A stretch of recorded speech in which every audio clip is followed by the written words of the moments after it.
지나나 이제 꽃길만 걸을 줄 알았던 태영과 승희가 갑자기 의금부로 잡혀가면서 끝이 났는데요.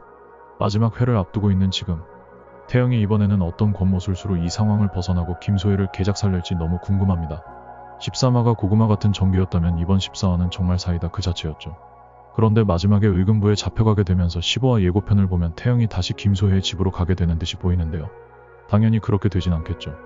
태영이 어떤 방식으로든 김소혜를 개작살려게 분명해 보이는데요. 하지만 이번엔 옥에 갇혀있기 때문에 혼자 힘으로는 한계가 있어서 아마도 제3자인 누군가가 큰 역할을 할 것으로 보입니다.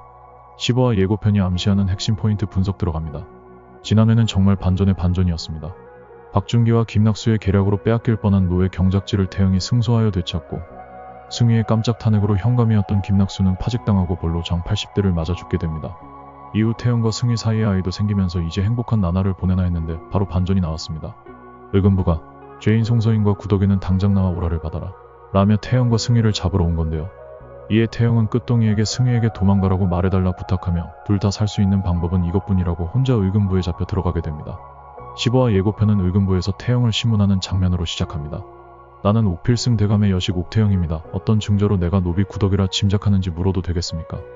화적대 사건을 조사한 군관의 증언에 따르면 화적대가 들어 주막을 불태웠을 때 헛간 근처에서 2명의 여인이 발견됐고 진짜 태영을 헛간으로 밀어넣어 살해한 뒤 옷을 갈아입고 태영인 척 대신 행세한 것으로 보고 있소이다. 화적대가 모두 훔쳐간 마당에 어떻게 비단 옷을 찾아 입으며 불에 탄 시신에서 반지를 어떻게 찾아 낀단 말이오. 허면 김소혜가 기억하는 노비 구덕이와 얼굴이 같은 건 어찌 증명하겠소. 그걸 왜 내가 증명합니까? 망상증에 걸린 여인의 말만 믿고 내사를 하신 나리께서 증명을 하셔야죠. 태영은 의금부에 잡혀간 상황에서도 의금부 종사관의 말에 요목조목 따지며 흔들리지 않는 모습을 보여주죠. 그런데 여기서 한 가지 주목할 점이 있습니다. 의금부에서 왜 이 사건에 나서게 됐을까요? 살아있었던 김낙수가 태영이 구덕이임을 알고 박준기 대감에게 왜 잡아들이지 않냐고 했던 장면이 있습니다. 거기에서 박준기는 말하죠. 의금부와 닿아 있는 연인이 그걸 약점으로 쥐고 있는 것뿐이네. 아마 이때 박준기가 말한 약점이 이거였던 것 같습니다.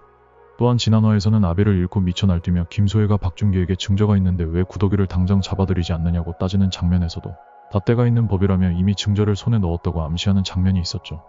그렇다면 이 증거는 무엇일까요? 두 가지 정도 예상해 볼 수 있는데요. 태영의 어머니 무덤을 찾고 승희는 자신이 송서인이었던 시절에 아버지가 돌아가셔서 한양으로 올라왔던 적이 있죠. 이때 최근 자신이 벌이는 일들에 간섭하던 오계지부와 성별감을 주시하던 박준기가 둘에게 미행을 붙였다면 어떨까요? 둘이 옥태영과 성윤겸이 아닌 구덕이와 송서인이었다는 사실을 뒷받침하기에 충분한 증거를 잡았다고 생각했을 수 있습니다. 아니면 드라마 초반에 나왔던 화적대의 천복이가 키일 수도 있다고 생각해봤는데요. 화적대의 천복이가 관가에 잡혀가 있을 때 구덕이가 태영의 행세를 하고 천복을 마주했을 때 천복은 말하죠. 주막의 종년. 천복은 밤에 주막을 습격하기 전 낮에 주막을 방문했었고 거기에서 옥태영과 구덕이를 봤었기 때문에 그 존재를 아는 거죠. 만약에 자신의 죄값을 덜기 위해 이 사실을 고했다면 아마도 이런 증거들을 가지고 있던 호판대감 박준기가 태영과 승희가 가장 행복해하던 그때 의금부에 밀고한 것으로 보입니다. 이후 태영은 판결을 받습니다. 노비 구덕은 주인을 해하고 도망친 죄, 양반인 옥태영의 행세를 한 죄가 명백하다. 단 청수연에서 이로운 업적을 이룬 점을 감안하여 사면을 면하고 다만 현재 보직을 파직하고 전 주인인 김소혜에게 다시 귀속되도록 판결한다. 이렇게 끝나나 싶었는데 의금부 어사영감인 허종문이 말하죠. 조사가 다 끝난 마당에 새로운 증거라니. 이 새로운 증거는 무엇일까요? 아마도 제3자인 누군가가 새로운 증거를 낸 것으로 보이는데요. 예고편을 보면 김씨 부인이 김소혜를 찾아갑니다. 그런데 이 장면에서 김소혜의 얼굴을 자세히 보면 뺨을 맞은 것처럼 보이죠. 감히 누가 호판대감의 첩인 김소혜의 뺨을 때릴 수 있을까요? 여기에서 박준기 대감의 정실 부인이 나올 것으로 보입니다. 김소혜가 태영이 구덕이인 것을 밝히기 위해 청수연을 들쑤시고 다닐 때 김씨 부인이 이렇게 말한 적이 있죠. 호판대감의 정실 부인께서는 첩이 이리 본부인 행세하는 것을 아십니까? 부임하자마자 사기 사건에 휘말린 현감을 도우려 피해자들의 외지부를 깎아내리려는 의도는 알겠으나 더 나대다가는 호판 부인께 머리털 뽑히고 멍석말이 당합니다. 그 호판 부인이 청수연에서 김소혜의 행실을 듣고 내려온 거죠. 호판 부인이 오자 입지가 낮아진 김소혜를 김씨 부인이 찾아온 것으로 보입니다. 그때 김씨 부인이 말합니다. 부인의 아버지를 죽인 건 오계지부가 아니라 바로 박준기 대감입니다. 만수삼 사기 사건부터 노예지 사건까지 망쳐버린 김낙수 현감이 성에 차지 않았던 거지요. 부인의 아버지는 저희 영감이 그랬듯이 꼬리 자르기를 당하신 겁니다. 만수삼 사기 사건의 주모자는 박준기 대감입니다. 분명 방 안 어딘가에 장부가 있을 테니 그것을 가져다주면 부인 아버지의 억울한 누명을 벗게 해드리겠습니다. 어차피 구덕이도 찾았겠다. 호판 부인이 내려와 본인의 입지도 작아진 김소혜는 아버지의 한을 풀고 청수연을 떠나기로 마음을 먹습니다. 그렇게 비밀장부를 찾아 김씨 부인에게 넘긴 김소혜는 짐을 챙겨 떠날 채비를 합니다. 그런데 김소혜가 올 때 같이 데려온 노비인 금복 아주머니가 있었죠. 금복 아주머니는 구덕이가 도망갈 때 자신들의 몫까지 꼭 자유롭게 살아달라며 모아둔 돈을 주며 도와줬던 인물입니다.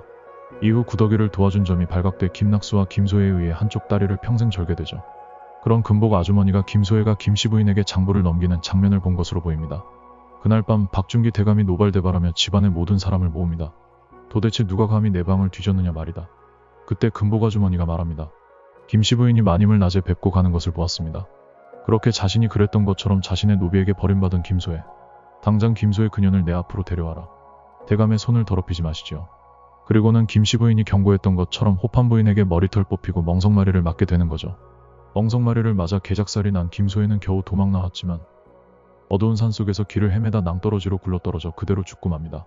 도망친 김소혜를 찾던 박준기 대감네 노비은 차가운 시체가 된 김소혜를 발견하고 박준기 대감에게 이를 알립니다. 죽었다고? 그럼 눈에 잘 띄지 않는 곳에 돌무덤에 묻어주어라. 하지만 이때 김소혜는 죽어가고 있기는 했지만 숨이 붙어있는 채 살아있었던 거죠. 결국 김소혜는 자신이 구덕이의 어미에게 그랬던 것처럼 똑같이 산채로 매장되고 맙니다. 그리고는 망상증에 걸려 산속을 헤매다 절벽 아래로 떨어져 죽은 것으로 위장될 것으로 보입니다. 그렇게 김소혜는 평생 동안 도망간 노비를 찾기 위해 헤매이다가 결국은 비참한 신세로 죽고 말 것으로 보입니다. 이후 김씨 부인은 김소혜에게 받은 장부를 남편인 이충일에게 줍니다. 이충일이 나설 것으로 보입니다. 이충일은 아들인 감진어사 이덕훈을 통해 의금부 어사영감 허종문 대감을 찾아갑니다. 어사영감, 저는 광산 사건으로 청수연에서 재판을 받은 적이 있습니다. 비록 그때 오기지부 덕분에 풀려나긴 했지만 사실대로 밝히지 않은 점이 있습니다. 이후에 그 점에 대해 죄를 물으신다면 그에 마땅한 벌을 받겠습니다. 이미 다 끝난 사건인데 밝히지 않은 죄가 무엇이란 말이오? 내 모든 말은 내게 신뢰를 잃었다. 이 말은 감진어사인 제 아들의 명예를 걸고 하는 말입니다. 광산 사건의 주모자는 박준기 대감이고 그때 지행수를 죽인 것도 바로 그자입니다. 박준기 대감은 이후에도 뒤에서 숨어 많은 범죄들을 주도했습니다. 자신의 이익만 중요시하는 파렴치한 인간입니다. 이렇게 이충일의 증언과 비밀장부로 박준기 대감을 고발하고 박준기 대감은 의금부로 끌려오게 됩니다. 신문을 받게 되고 김소혜를 죽인 죄까지 밝혀져 파직당하고 김낙수가 그랬듯이 장 80대를 맞다가 그 자리에서 죽고 말 것으로 보입니다.